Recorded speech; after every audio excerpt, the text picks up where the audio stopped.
It's okay, John. He's just another developer. Go say hello. You can do this. Oh gosh, it's John the intern. He's coming my way. Okay, pretend like you know what you're talking about. Just say buzzwords like machine learning, he'll never know. Hi Caleb, I'm John the intern. Could I sit here? No, of course man, have a seat. What's that you got there? Oh, this is just my reading list for the year. That is so funny. I have the same books on my reading list. This algorithms book, oh man, I read every single thing. The only thing I didn't like was the branch and bound stuff, which I skipped when I realized it wasn't gonna be much use to me. Oh, and the part on recursion, I could read that over and over and over again. That is so funny, you should say something. In addition to these books, I've actually been reading this book on predictive analytics, and they talk about recursion with the decision tree algorithms. Oh, he knows machine learning. Well, this actually isn't my entire list of books. I'm actually also reading this book, Programming in C, just to, brush up on the fundamentals. Crap, he knows C? Did I say that this was my reading list for the year? I really meant for January. This is my actual reading list for the year, all of this right here. But of all of these, this interviewing one is by far my favorite. Oh, I love that book. I really need to read that book. You know what? Have you heard of Pramp? You might actually really enjoy it. Of course I've heard of Pramp. Who hasn't? It's this website where you get paired with individuals to do mock interviews. If you sign up, you get unlimited free interviews. It's incredible. I really need to try this Pramp thing out. The cool thing about Pramp is that you get to choose a language and you get paired with an individual that's most likely to suit your needs and to help you get better. So not only do you get to get interviewed, but you also get to interview someone else, so you can get that other point of view, you know what I'm saying? That's actually how I got a job. Once I did enough interviews on Pramp, they let me interview for a real position. And now I'm here. Can you believe it? Yeah. Dang it, he knows I'm a phony.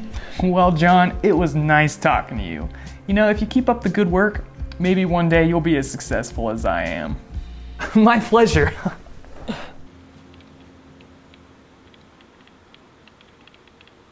Dang, Caleb is such a boss. I hope to be like him one day. Better keep it up with Pramp.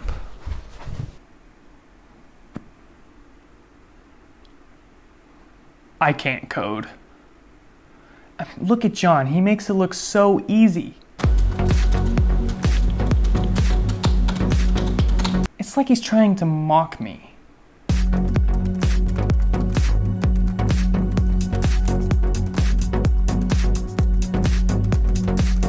What is the deal with this? I've read about this online, and all the articles say that everybody feels this way, but I'm pretty sure it's just me right now.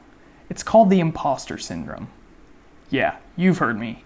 The Imposter Syndrome. Imposter Syndrome. It seems like everybody knows everything except me, right? I'm the only one who doesn't know anything. In this video, I'm going to be talking about some of the reasons we experience imposter syndrome and how to address it. The first reason is because of the hype for the typical software engineer role. So all of these beginners start their development careers and they feel like they have to get a job at Google or Microsoft or wherever to feel fulfilled. This outrageous competition has spread and kind of plagued the software engineering and software development career path in its entirety. The second reason I have for you guys of why this imposter syndrome is such a big deal is because development is actually really hard.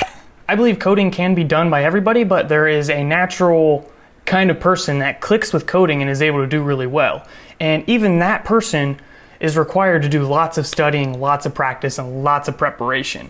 I think people underestimate the time and effort it takes to really understand coding and how to build applications. Even if you took the time to master one language, you can apply for another position that requires a completely different language, and it's almost like you have to restart. I would bet you that a lot of these tech recruiters don't really think about the core values and the core knowledge required for these positions, and as a result, they're getting too specific on what they want from someone. Welcome, Caleb. I will be your technical interviewer today. It says here on your resume that you have 5 years of experience in Python 3.5.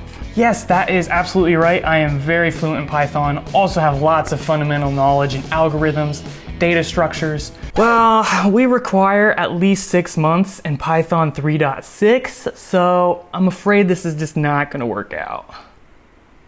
Are you serious? This very narrow focus makes it even more challenging for developers. Because of this, when you're preparing for a particular position, it's highly recommended that you focus on that one technology they're looking for. This is in addition to having that good foundation of algorithms and data structures. The reality is you can't know everything with computer science. Every little topic has a 1,000-page book you can find on Amazon. So it's really challenging to know what to focus on. So what I recommend is you find a position you want, figure out the technologies that are needed, and you master those. Don't put all your eggs in one basket though. You want to have a broad understanding of technology and computer science in general. I had imposter syndrome when I was able to land a job, but I felt like I needed to know everything and I didn't really want to ask questions. The biggest problem though is that when I asked questions, I really wasn't given a good answer. So yeah, we're just gonna be putting these for loops in here. I'm just gonna log that row. So yeah, that is a summary of our SDK, which I'm assuming you can pick up pretty easily. Any questions? Yeah, where is this function gonna be called from? Don't worry about that. You really don't need to know that to understand everything. Okay, could you at least explain what is that second for loop doing exactly? Don't worry about that. What language is this written in again? There's really no need to worry about that. So that basically sums it up. Any questions? No, I got nothing. You know, you really got to start asking questions if you think you're going to make it in this company.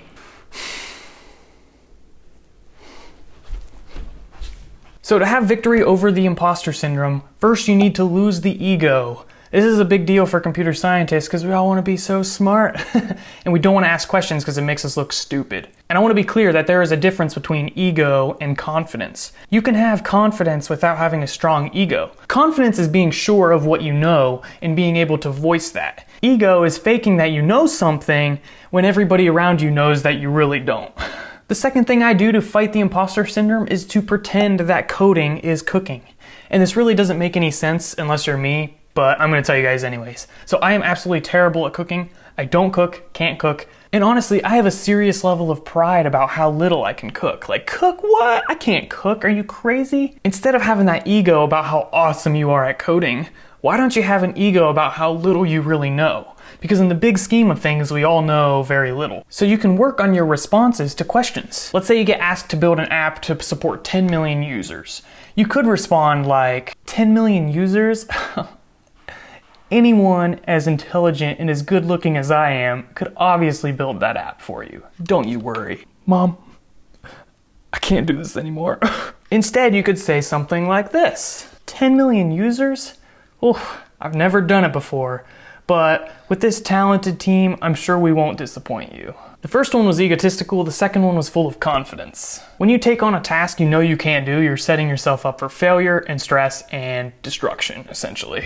The third way to fight the imposter syndrome is to study. Study your face off. Study a lot, because there's lots of information out there. The more you know, the less likely you are to feel inadequate. So to do this, focus on one thing and become a master at it. And then for the other topics surrounding that, become pretty efficient, pretty good at those topics. Overall, the imposter syndrome can be a very negative feeling that many people get, but it doesn't have to be the end of the world. Use it as a way to get better at your position rather than building anxiety and performing worse and worse and worse until you get fired.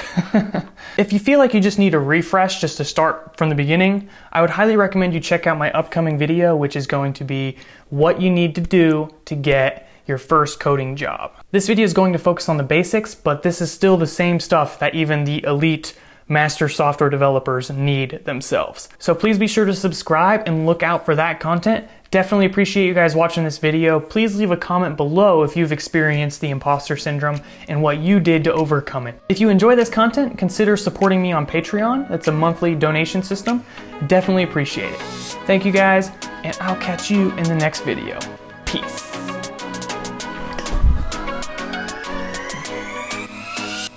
Oh shoot, you scared me. Are you okay? Yeah, I'm good. You just scared me. You just like fell on the ground and it was like, what the heck?